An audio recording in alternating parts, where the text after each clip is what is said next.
So the burning question that everyone wants to know is life actually better after getting a stoma? As you can probably imagine, it's not a simple yes or no, but what I'll do is I'll try and break it down from my own personal experiences, which might help you make a decision or make you feel a little bit better about getting a stoma, or worse, depending on how this video goes. So I'm going to break it down into a few categories based on my own experience, and hopefully they'll be helpful to you. For those of you that don't know me, my name is Tommy. I have 2 stomas and I like to make content on stomas, IBDs, stuff like that. So if you're not already, please follow. It helps me massively as a new creator. And comment down below if there's anything that I've missed that you might need an answer for. Okay, so the first category I'm going to go for is food and drink.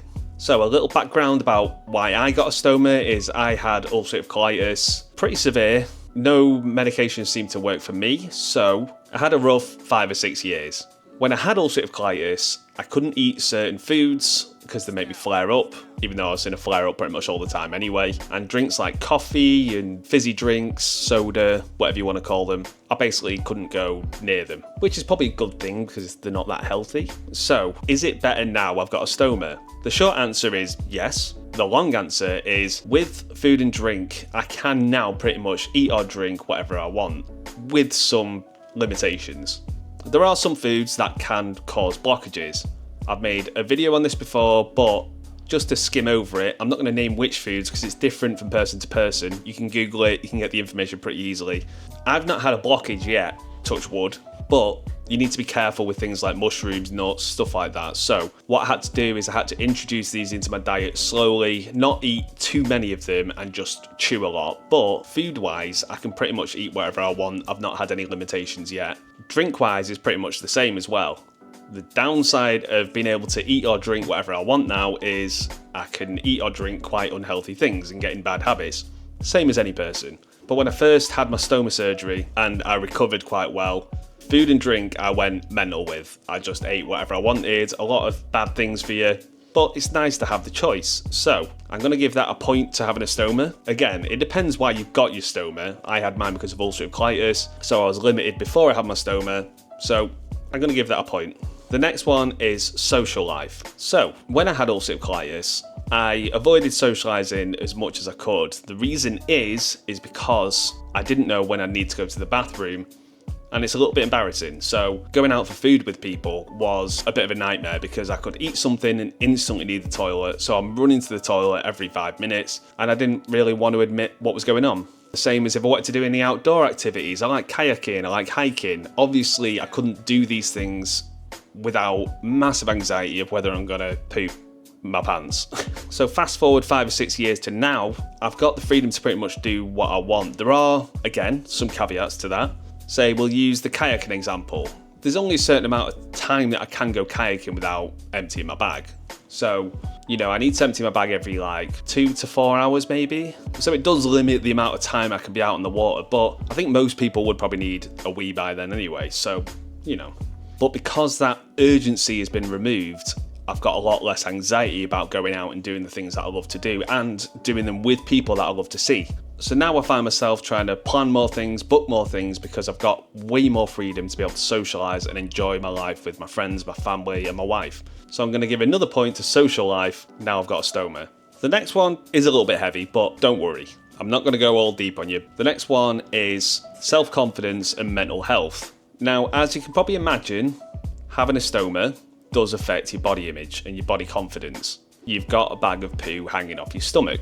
Oh my God, my dog. Peggy drop. Peggy drop. Good girl. Sorry.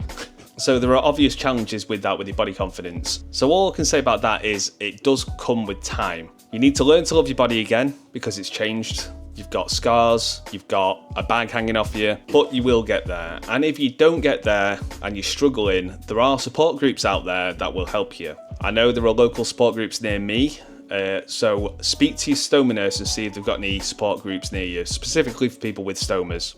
Sometimes it just helps to talk, get different perspectives, and sometimes speaking to friends and family is good, but they're not going to understand what you've been through, and you might find some genuinely inspiring people there. So that would be a top tip for me, is reach out and try and speak to people. The mental health side of things, it's closely related to that, which is to do with body image, body confidence. So again, if you're struggling with that, make sure you reach out to someone or a support group. So I don't know whether I should give this a point or not. Probably not, because it can affect your mental health. It can affect your body confidence. But on the flip side of that, my mental health feels a lot better now because I'm not feeling as ill all the time and I've not got constant anxiety about leaving the house. So I'll let you decide on the point there. Staying active and exercising is an important one. So I don't know whether it's technically improved, but it's definitely changed the way I approach it. I do not exercise as much as I should. I'm not a gym buff, but I know there are some things that you need to be careful of. Again, I'm setting the bar pretty low here because when I was ill, obviously I had no energy to be able to go to the gym, exercise, and I can't exactly go for a run in case I shit myself halfway through. But exercising now, obviously I've got a lot more energy. It can come with some fatigue. I'll speak about that in a different video, but I've got a lot more energy to be able to do stuff like running, hiking, stuff like that. But when it comes to the gym, it's another struggle in itself because you've got a risk of hernias when you've got a stoma. Your abdominal wall might be weaker and it's got, scars, stoma, it's got, weak points in your abdominal wall. So when it comes to lifting, when it comes to straining, you need to be really careful.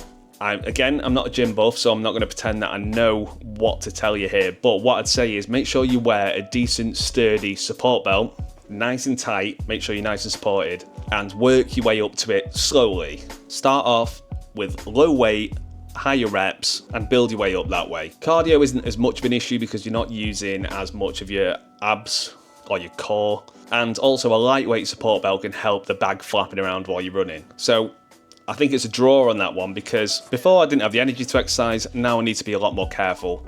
The last one I'm going to talk about is quality of life. So I think this just is all of these points capsulated into one. So a quality of life thing is different for everyone, and I don't want to paint a picture that if you get a stoma, your quality of life is going to be perfect.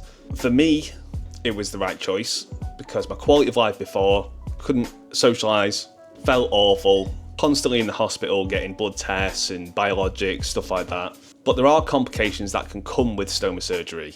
Fingers crossed for you, if you do have stoma surgery, it'll go nice and smoothly, as most of the time it will, but there can be complications. And people can struggle mentally with life after a stoma.